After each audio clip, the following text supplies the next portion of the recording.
müəssisə qəbuluna düşmüş bir suala baxırıq. Deyir ki, elektron cədvəldə əmək haqqı hesablanır. A sütununda əməkdaşların adı, B-də isə onların maaşı qeyd olunub.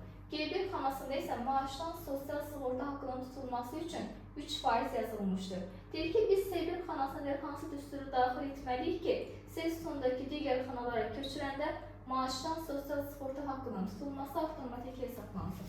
Biz bilirik ki, hesablanma maaşı əsasən olduğu üçün biz maaşı 3%-ə vurmalıyıq. Və 3% hansı xanada yazılır? G1 xanasında. Onun üçün bəli, cavab olacaq B1 vurulsun, G dollar 1. Çox tələbə düşünür, A variantını yazır. Əslində A variantını yazmaq olmaz. Niyə görə? Çünki biz bu düsturu aşağıya doğru sürüşdürdükdə artıq burada G1 olmayacaq. Uyğun olaraq G2, G3, G4, yəni sətirlər hər dəfə 1 vaid artacaq. Biz elə eləməliyik ki, burada G1 dəyişməməlidir. Və bilək ki, sabitliyi bildirən işarə dollardır. Onun üçün olacaq B variantı.